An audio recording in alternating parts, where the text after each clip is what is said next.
Hey, what's going on, everybody? My name is Lbtharealist, and this is Surrealistic Studios. Thank you all for joining me today. I appreciate it. So, I never got a chance to really talk about the fatal shooting in 2016 in January. It was Daniel Shaver that was fatally shot by police in the hallway of a hotel. And it's important for me to talk about, not only because, you know, we need police reform, and this happens way too often, mind-numbingly, just way too often.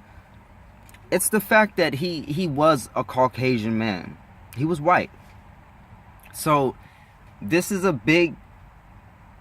telling, because it's evidence. This isn't a black versus white issue. This is a police reform issue. This is a people with power and money versus people without power and money issue. This is what kind of issue this is. This is class warfare.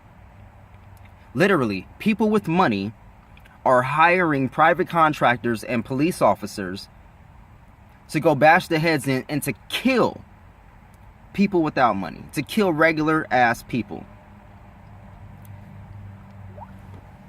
as clearly shown in this story. So if you don't know about Daniel Shaver, you should read about it, or just listen to this. I'm going to read a little off of the Washington Post article. This is from December 8th of 2017. He was killed in 2016, January. And honestly, that I've waited so long to do this story because it's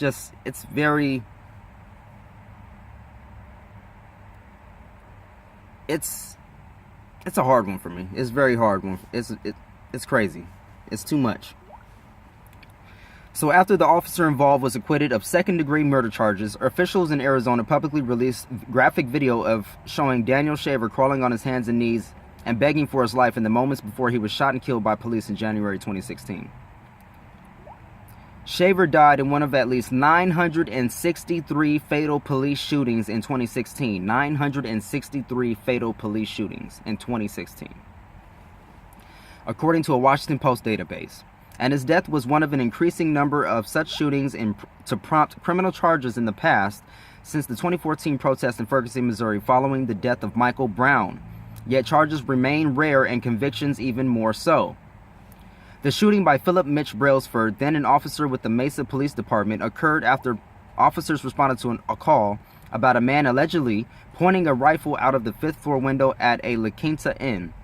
Inside the room, Shaver, 26 years old, had been doing rum shots with the women he had met earlier that day and showing off a pellet gun he used in his job in pest control.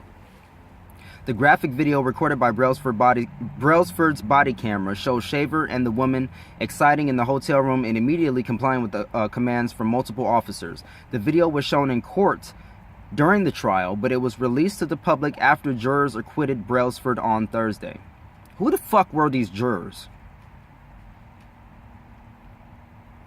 After entering the hallway, Shaver immediately put his hands in the air and lies down on the ground while informing the officer that no one else was in the hotel room. If you make a mistake, another mistake, there is a very severe possibility that you're both going to get shot. Do you understand? Sergeant Charles Langley yells before telling Shaver to shut up. I'm not here to be tactical and diplomatic with you. You listen, you obey, the officer says. For the next 5 minutes, officers give Shaver instructions. First, an officer tells Shaver to put both hands on top of his head. Then he instructs him to cross his left foot over his right foot. If you move, we're going to consider that a threat, and we're going to deal with it, and you may not survive it, Langley says. The officer then has the woman crawl down the hallway, where she is taken into custody. Shaver remains on the ground in the hallway, his hands on his head. Langley tells Shaver to keep his legs crossed and push himself into a kneeling position. As Shaver pushes himself up, his legs come uncrossed, prompting the officer to scream at him. I'm sorry, Shaver says, placing his hands near his waist, prompting another round of screaming. You do that again, we're shooting you. Do you understand? Langley yells. Please do not shoot me, Shaver begs, his hands up in the air, straight in the air. At the officer's command, Shaver then crawls down the hallway, sobbing. At one point, he reaches back, possibly to pull up his shorts, and Brailsford opens fire, striking Shaver 5 times. According to the police report, Brailsford was carrying an AR-15 rifle with the phrase "you're fucked" etched into the weapon. The police report also said that the shots were fired so rapidly that in watching the video at regular speed, one cannot count them. Brailsford testified in court that he believed Shaver was reaching for a gun.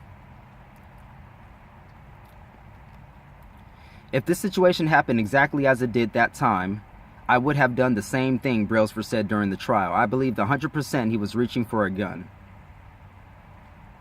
No gun was found on Shaver's body. 2 pellet rifles used in Shaver's pest control job were later found in the hotel room. After 2 days of deliberation, jurors found Brailsford not guilty of second-degree murder, as well as a lesser charge of reckless manslaughter. After 2 days of deliberation, jurors found Brailsford not guilty of second-degree murder, as well as of a lesser charge of reckless manslaughter. The justice system miserably failed Daniel Shaver and his family, said Mark Geragos, an attorney for Shaver's widow, according to the Arizona Republic.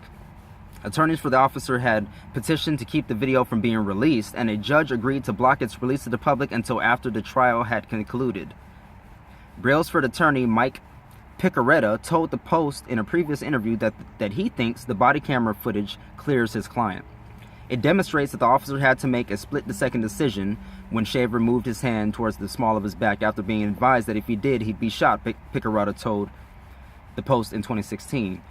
Picaretta also said he wasn't sure his client would be interested in trying to get his police job back, so I'm guessing he's no longer on the force. I bet you got a big payday, though. Shaver's widow and parents have filed wrongful death lawsuits against the city of Mesa.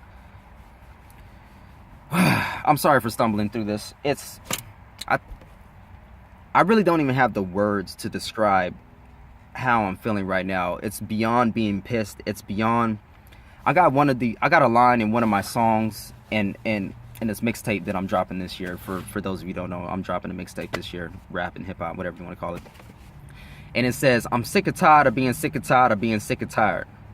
Literally, I'm sick and tired of being sick and tired. Like, I'm sick and tired of, and I know I'm not the only one that feels this way, where we have to come out and talk about a certain shooting, you know, another person down, another police shooting, another fatal shooting, another person killed by people that we're supposed to trust, by people that are supposed to be our neighbors and people that are supposed to serve and protect us. But of course, we all know they only serve and protect themselves. And I'm not one of these people that says all cops are bad guys. There are some good cops out there, but I only take it with a grain of salt. I mean, there's a fine line between bad cop and good cop, because what do you call a good cop that joins a group of asshole bad cops? What do you think he's going to do? Reform them? You think they're going to change their ways because of one or two few good cops that happen to join their squadron? Or it's incredible. And for all the people that are dead set on making this a race issue, stop it. Fucking stop. It's not a race. Like, look, I understand that black people are killed a lot more, but when it all comes down to it, it's not a race issue, because there's black cops and Mexican cops and all kinds of other cops that get caught up in these same situations. So it's not a race issue. It's a class issue. It's power versus no power. Which one are you? Do you have power or do you have no power? If you don't have money, if you don't have millions, billions in the bank, you have no power. If you don't have attorneys as friends, and if you're not an attorney, or if you don't have politicians in your back pocket, you have no power. You have no money, you have no power, you have no say, you have no rights. They're legally allowed to kill us off one by one. You kill us in a big group, that's a massacre, and everybody agreed that that's wrong. You pick us off one by one, and it's just a cop doing their duty. It's just a cop being a cop. It's just another person not following the police instruction, right? It's just, like I said, it's just beyond words. I have nothing left to say. I'm just so taken back. I'm slurring my words. I'm mumbling.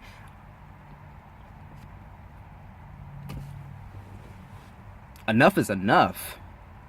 I mean, honestly, enough is enough. Until next time, people, love. Please love. With that thing in your chest that's normally located on the left side of your chest. Some people, they got it on the right. And sometimes it's even born on the outside of you. That thing right there. Love with that. Peace all around the world. Especially in your household. Because it starts at la casa.